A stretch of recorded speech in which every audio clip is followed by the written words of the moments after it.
अस्सलाम वालेकुम, welcome back to my YouTube channel. कैसे हैं आप लोग सब? उम्मीद है खैरियत से होंगे।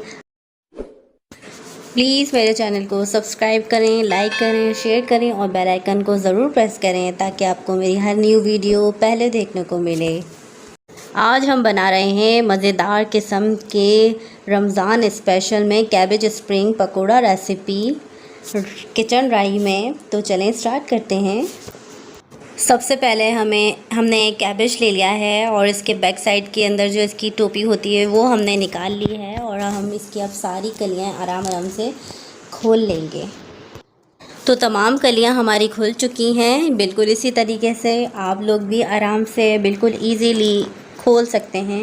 बस इसकी बैक साइड की जो है एक टोपी जो होती है वो खोल लें और उसके बाद आप इसके अंदर तमाम कलियां आराम आराम से ओपन कर सकते हैं। अब हमने एक पैन में पानी ले लिया है। अब हमने जो कैबेज ली थी सारी तमाम हम इसके अंदर डाल देंगे और उसको बॉईल होने के लिए छोड़ देंगे 10 मिनट के लिए। जब तक हमारी कैबेज बॉईल होती है हम इसके अंदर की स्टफिंग रेडी कर लेते हैं। तो इसके लिए हमें आलू चाहिए आधा किलो। एक प्याज ले लिया है हमने, उसको चॉप कटिंग कर लिया है। 2 शिमला मिर्च ले ली हमने, उसको भी हमने चॉप कटिंग कर लिया है। बंद गोभी ले ली हमने हाफ़ प्याली। अब हम आलू को अच्छी तरीके से मैश कर लेंगे ताकि इसके अंदर ज़रा सी भी लम्स ना आए और बिल्कुल मैश कर लेंगे कि तमाम गुठलियाँ इसकी ख़त्म हो जाएं। अब हम इसके अंदर थोड़े से अपने स्पाइसेस ऐड करेंगे। नमक ले लिया है हमने इसमें 1 चम्मच।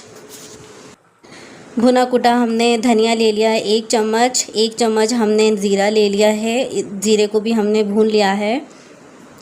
आधी चम्मच हमने ले लिया है चाट मसाला। आधी चम्मच हमने ले ली है कुटी लाल मिर्च। अब हम तमाम चीज़ों को मिक्स कर लेंगे अच्छी तरीके से। अब हमने एक पैन ले लिया है। पैन के अंदर हमने 2 खाने के चम्मच ऑयल ले लिया। अब इसके अंदर हम अपनी प्याज चॉप करके जो रखी थी वो फ्राई कर लेंगे थोड़ी सी और उसके बाद हम इसके अंदर कैबेज ऐड कर देंगे और साथ ही हम इसके अंदर शिमला मिर्च और 1 खाने का चम्मच हरी मिर्च जिसको हमने चॉप कटिंग कर लिया है बिल्कुल बारीक, वो भी इसके साथ ही हम इसके अंदर ऐड कर देंगे और थोड़ा टाइम के लिए 5 मिनट के लिए हम इसको ढक के छोड़ देंगे।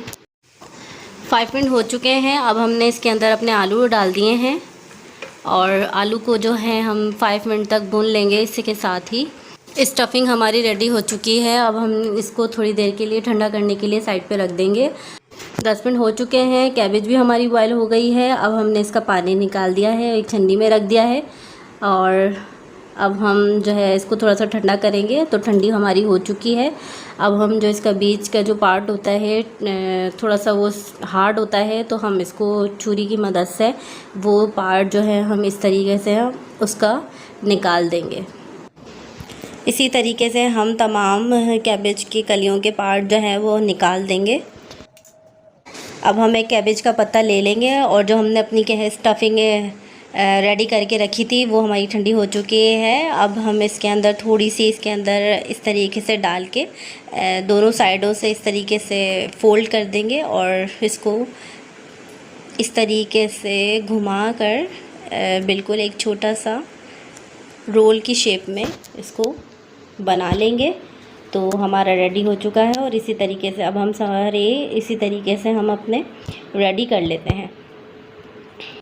तमाम स्प्रिंग पकोड़ा हमने रेडी कर लिया है। अब इसकी कवरिंग के लिए हमने 4 चम्मच बेसन ले लिया है, उसमें आधा खाने का चम्मच हमने नमक ले लिया है। नमक आप अपने टेस्ट के मुताबिक भी ऐड कर सकते हैं और 2 से 3 चुटकी हमने मीठा सोडा डाला है इसके अंदर और हम इसके अंदर थोड़ा सा पानी डालेंगे और इसका एक स्मूथ सा पेस्ट बना लेंगे और बेसन की हम थोड़ी सी पिटाई करेंगे ताकि हमारा जो लिक्विड है बहुत स्मूथ और अच्छा सा इसका एक लिक्विड सा रेडी हो जाए। तो बिल्कुल इसी तरीके से हमने अपने बेसन की पिटाई करनी है ताकि हमारा एक स्मूथ सा पेस्ट रेडी हो जाए। तो बिल्कुल इसी तरीके से हमें पेस्ट इसका चाहिए। अब हम इसके अंदर अपना स्प्रिंग पकोड़ा डालेंगे और इसको कवर करेंगे और अब हम इसको फ्राई करेंगे। पकोड़े फ्राई करने के लिए मैंने एक पैन के अंदर ऑयल डाल दिया है और ऑयल जो है मैंने पहले गरम करने के लिए रख दिया था। ऑयल मैंने 10 मिनट तक गरम किया है ताकि इसके अंदर ऑयल जो है प्रॉपरली जो है हमारा गरम हो जाए और इसके अंदर हमारा जो है पकोड़ा वो अच्छा सा फ्राई हो जाए। तो मैंने जो है इसी तरीके से अब मैं इसके अंदर अपने सारे पकोड़े डाल दूँगी और इसको फ्राई करूँगी और 1 से 2 मिनट 3 मिनट तक मैं इसको फ्राई करूँगी। उसके बाद मैं इसको टर्न करूँगी। तो 3 से 4 मिनट हो चुके हैं, अब मैं इसको टर्न करूँगी। देखिए माशाल्लाह से कितने अच्छे कलर आया है। आप भी बिल्कुल इसी तरीके से हल्के हाथ से इसको टर्न करिएगा, वरना ये खुलने का डर होता है इनका। तो पकोड़े जो हैं मेरे बिल्कुल रेडी हो चुके हैं। अब हम डिश आउट करते हैं और आपको दिखाते हैं। मज़ेदार से हमारे कैबेज स्प्रिंग पकोड़ा रेडी हैं। रमज़ान मुबारक में इसको लाज़मी बनाएं और ज़रूर मुझे कमेंट्स बॉक्स में कमेंट करके लाज़मी बताएं कि आपको मेरी रेसिपी कैसी लगी। अपना बहुत सारा ख्याल रखिएगा। तब तक के लिए अल्लाह हाफ़िज़।